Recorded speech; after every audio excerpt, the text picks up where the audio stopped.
This is Questions of Courage, a podcast from the youth section at the Goetheanum, hosted by Nathaniel Williams. Welcome to Questions of Courage. Today I'd like to tell a story of peace. It is a very influential and meaningful story as far as peace in North America and to some extent beyond is concerned, but it's not very well known. And it is the story of the Peacemaker, of the founder of the Haudenosaunee Confederacy, which was a confederacy and is a confederacy still, now of 6 nations and originally of 5 nations. I'm just going to tell the outline of this story today, and I understand that in the Longhouse it takes 55 hours to share it. And so these are just some excerpts from the story, and I have provided also some references for those who want to learn more about it in the show notes. If you go back 600 or 700 years, 800 years in the area that's now called New York, it said that at that time there was perpetual war between 5 nations: the Mohawk Nation, the Oneida Nation, the Cayuga, Onondaga, and Seneca. They lived in the area of the Finger Lakes and around, and there was perpetual war, perpetual battles, but not just in the way we think of it today. It's also said that it was a time of really great evil, and that one of the ways that this showed up was through black magic, but also cannibalism. That when you met people that you didn't know, you couldn't be sure if they were looking at you as simply an enemy or as possible prey and food. And there was no end to the cycles of conflict that were taking place. At this time, an individual is born who eventually becomes known as the Great Peacemaker. Already as a young man, he's aware that he has a task to bring a great law of peace to this area of war and conflict. And he sets out as a young man to spread this great law and is speaking to anyone who will listen to him.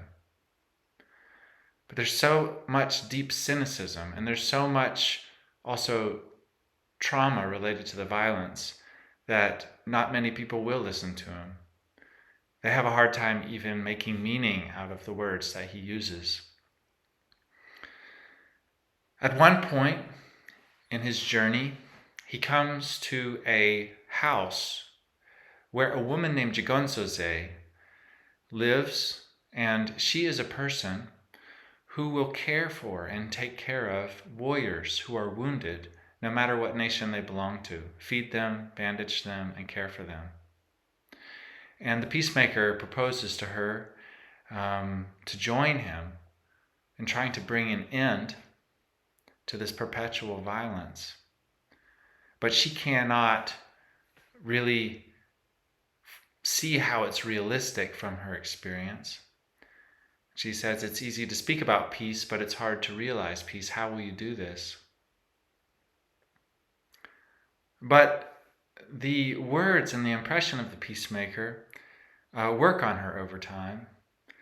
And eventually, she has a change of heart, and she becomes one of the first people to join the Peacemaker and the delegation of the Peacemaker, which eventually is such a transformative group. And the Peacemaker calls her Johansen of the New Face. And already in the relationship between the Peacemaker and Johansen, there's a meaningful intuition of a kind of constitution and leadership where the chiefs and the leaders who are chosen are nominated by carers. And in the Haudenosaunee Confederacy, which was eventually to be set up, this was the circle of women who would choose men to be leaders of the Haudenosaunee Confederacy, who had skin 7 thumbs thick and therefore were not easily irritated, who had children and families, and did not have predispositions towards violence and war. But at this point, when the Peacemaker meets Johansen and she joins his effort, there are many years and many journeys and conversations before this was to become a reality. Still, already a meaningful alliance has come about.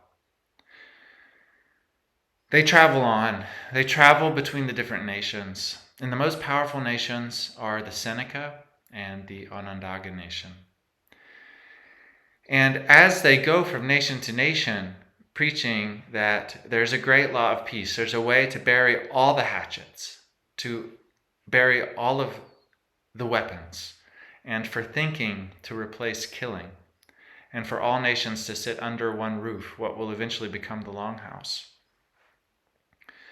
And yet, every time that they go to a nation and they speak with the chiefs and they speak with the people, the main argument is that if they bury their hatchet, if someone buries their hatchet, it just means they're vulnerable. The only way that anyone will relinquish violence and also preparedness for violence is if everyone agrees to it, if everyone agrees to adopt a great law of peace. And this story continues on and on. On this journey, at one point, the Peacemaker passes along a road which is known as the Murderer's Road. And he comes upon a hut beside this road where a man lives who comes out and kills people unsuspectingly as they walk by, and that's how he survives. That is his way of nourishing himself. The Peacemaker climbs on top of his hut, of his house, and he looks down through the smoke hole. And right as he does this, the man is actually preparing a meal of someone that he's killed. And he's looking down into this great pot where he's preparing his meal. And as he looks down, he sees the reflection of the Peacemaker's face in the pot. And there's something from this reflection which irradiates such a humanity and such a peace and such a dignity. And for a moment, this man thinks that it's his own face that is reflected in the water. And he is shaken by powers of conscience. He's shaken by the fact that he could murder people for food, that he could live as he's living. And he takes this moment of awakening and he takes a hold of this pot and he stumbles outside of his house and he empties it out and he's just sobbing and crying in utter misery and suffering, and also with a huge burden from the powers of conscience that have been awoken in him. The Peacemaker approaches him, climbs down off the roof and comes to him. And here, the man tells his story. At one point, he was a great chief. He was the chief of the Mohawks, a great leader. And he was a proponent for peace and for an ending of violence. However, he went through an experience that was so painful. And he took on griefs and traumas that were so deep that he sank into an undescribable depression and eventually into the life that he was leading when the Peacemaker found him. This happened through the murder of his family. He had 7 daughters. He had hope. He had meaning in working for peace.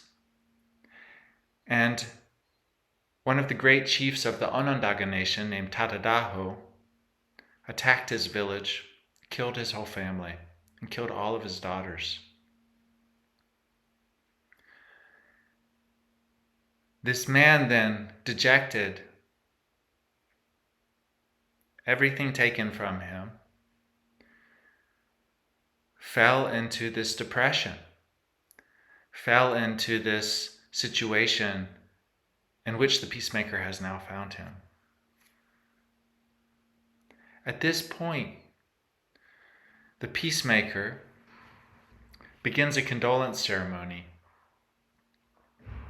and he cleanses and helps to purify all of this suffering and all of this weight that is burdening and ultimately crushing this man. And he says, "Tears blind your eyes. I wipe these away with the soft, white fawn skin of compassion. I make it daylight for you and beautify the sky. Now you shall do your thinking in peace when your eyes rest on the sky."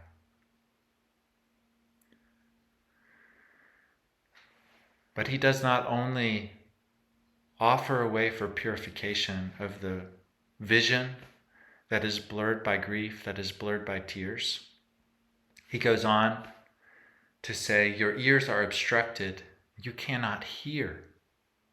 I remove this obstruction with these words, and a feather, that you may have perfect hearing, that you may hear the calling birds, the rushing of the water, and the voices of others." And so also he offers an opportunity to purify all of the deafness that has come through suffering for this man. But he doesn't stop there. He goes on, "Your throat is stopped up and you cannot talk. I give you water to drink to wash away the grief so that you can breathe and be enlivened by the Creator, and so that you can speak clearly." And here again, powers of purification, healing, and ennoblement are indicated and offered for this man. A certain healing, a certain resurrection and purification takes place in the story here between these two individuals. And then the peacemaker once again shares his vision and says, "I bring the great law of peace. Thinking should replace killing. All hatchets should be buried, and all nations should sit under one roof." He then gives this man a name. This man becomes one of his closest allies in the effort for peace, bringing the great law of peace. And he's called Hiawatha. It's important to point out that this is not the Hiawatha that the famous poem is about. The name was borrowed and applied to another story. This is Hiawatha, he who combs. And eventually he will have the task to comb the snakes out of the great wizard's hair, Tadadaho, the wizard who murdered his family and who also is the last to be open to adopting the great law of peace. At this point, they set out together, and this diplomatic team, this traveling diplomatic group for peace is growing. Jigunzeze, who the peacemaker refers to as the new face, Hiawatha, he who combs, have joined the peacemaker as well as others, and they continue to travel and to try to build up a movement for peace and a new constitution, a new confederacy of nations. And Hiawatha is a wonderful and powerful asset in this effort because he is the great orator. His words clarify thoughts, feelings, and intentions of his listeners. When he speaks, there's a power of peace, there's a power of wisdom that is immediately communicated to everyone who's present.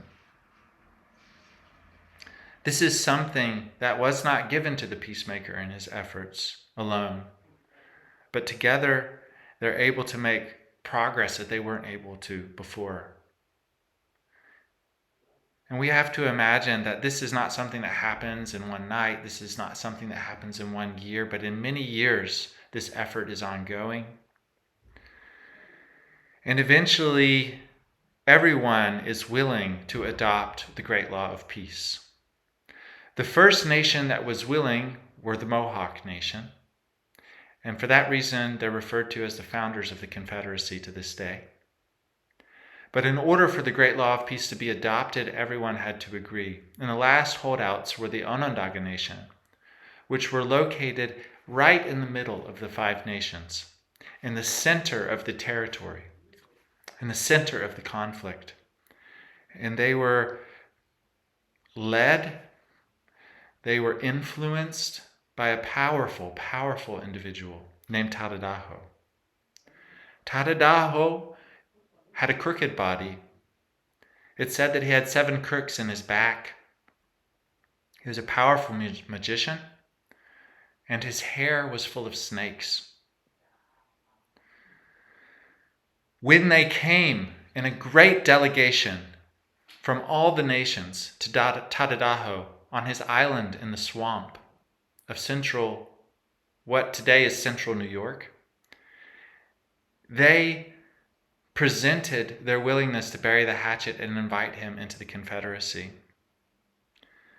Not only that, but they indicated that if Tadadaho would lead the Onondagas to bury the hatchet and embrace the great law of peace, that he could be the tender of the central fire, that we could in some ways compare to the most prominent position in the Confederacy, that he could be, in a way, be president, even though this is a very limited metaphor.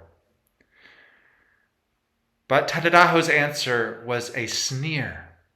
It was cynicism, a laugh, and a scream. When will this ever, ever come to be? Absolute skeptical attitude, a cynical heart.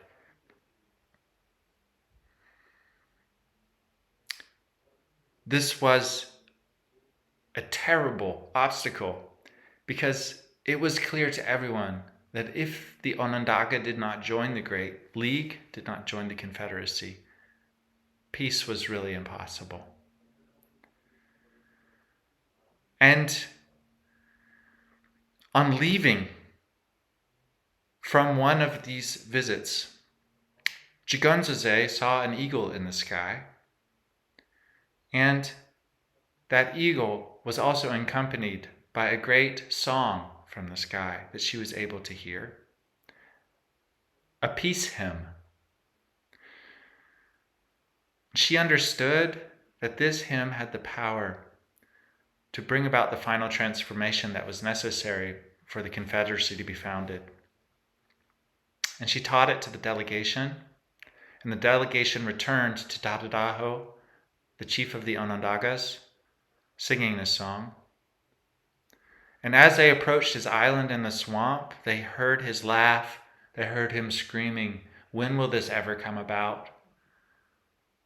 But it became quieter because he was also hearing something. He was hearing this hymn of peace. By the time they arrived and approached him, his gestures and his manner was pacified.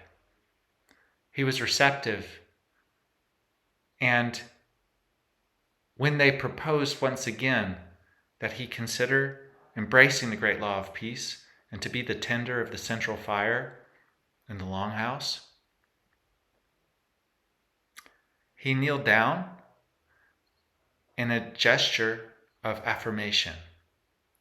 At this point, Hiawatha is the man whose family was killed by this magician, by this chief, steps forward. And he combs the snakes out of the hair of this man. And the peacemaker steps forward and he straightens the 7 crooks in his spine.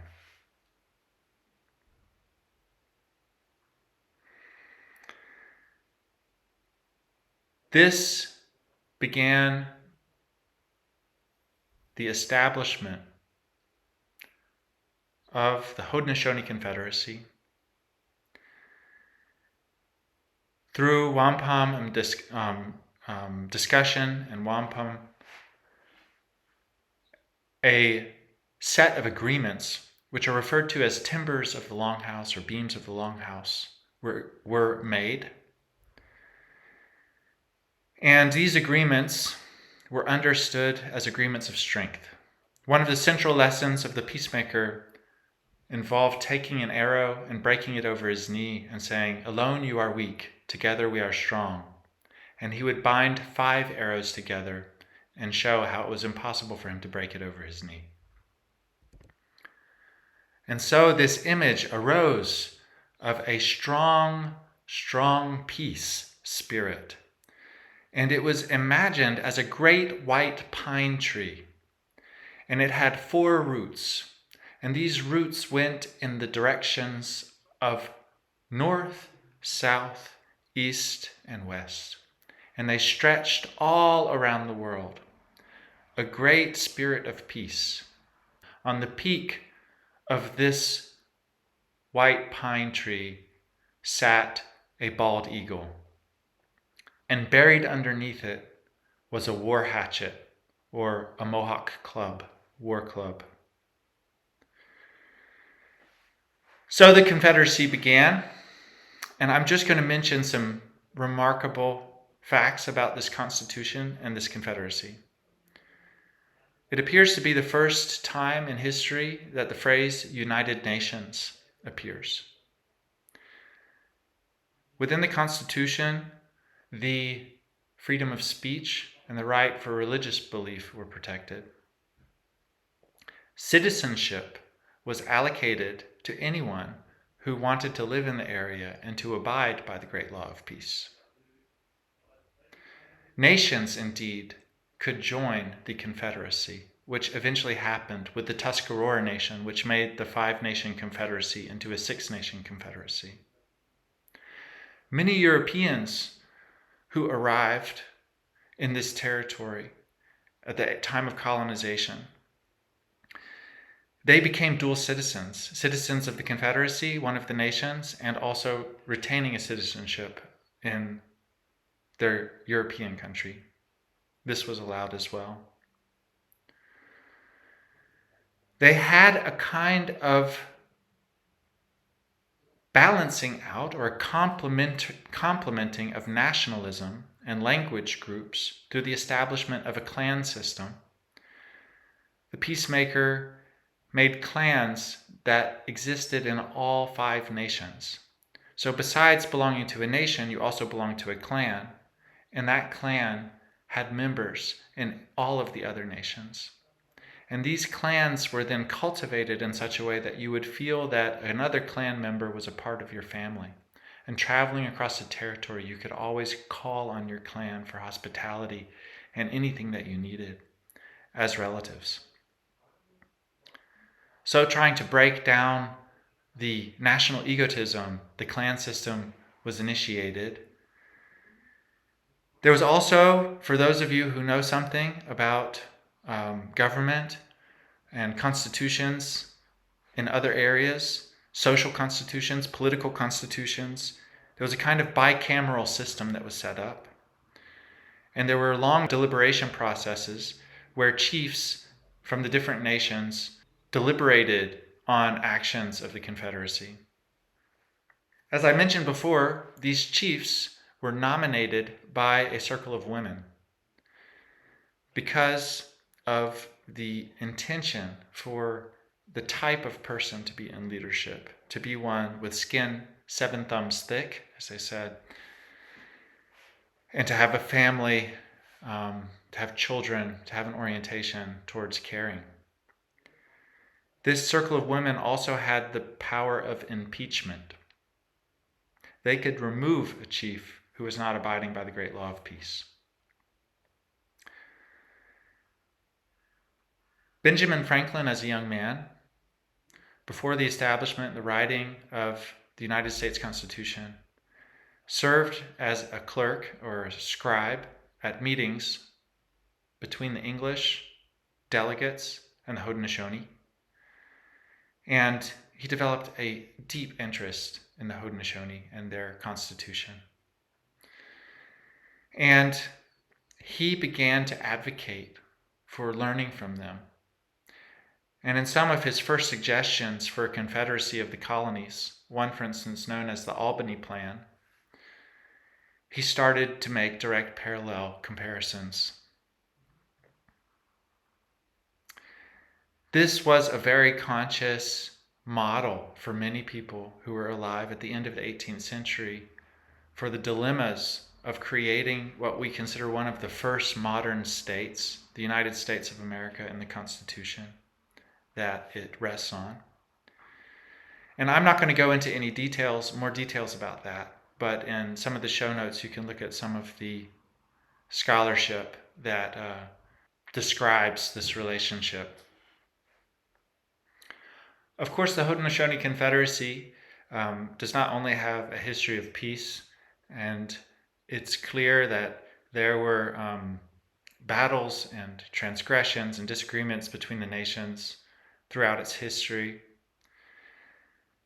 But we can see very clearly a moment of social political transformation from a kind of hellish and torturous situation that seemed to result in a perpetual downward spiral of violence, an unending cycle of bloodshed and deeper trauma, finding a miraculous transformation, resulting in the first democracy that we know of to be established on the North American continent, and influencing one of the most impressive democracies of history, also in the United States of America. And we also see that the emphasis on peace, the emphasis on diplomacy, the emphasis on listening, on everyone having their say, on having leaders which are not primarily fighters, that there's a kind of gesture towards political social life which differs deeply from some of the traditions from Rome and from Greece, and that we refer almost entirely in our discussion about democracy, at least in the United States, to these European precedents.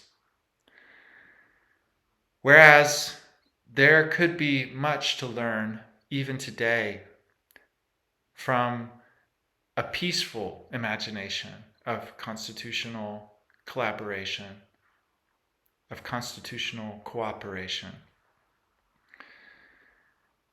and maybe even a recognition of a spirit of peace that is active and has been active for hundreds of years in the United States of America, and its white roots reaching far beyond, that could still help, perhaps in very different ways today, as we see similar problems and challenges.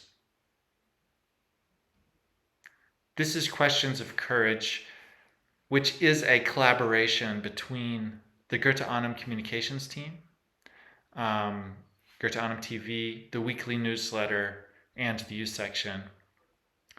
And this effort at the Goethe Annum is not supported by tax money. It's not supported by any great endowment or business income. It's really supported by thousands and thousands of people from around the world who want to support the mission and work of the Goethe Annum. And I'd like to invite you to consider making a contribution to the Youth Access and Project Fund, or the youth section. You can see the production costs for this podcast are very low, and any contribution you make, you can be assured that it will mostly support youth work around questions of spirituality and the spirit that they're cultivated at the Goetheanum. So thank you so much. Until next time.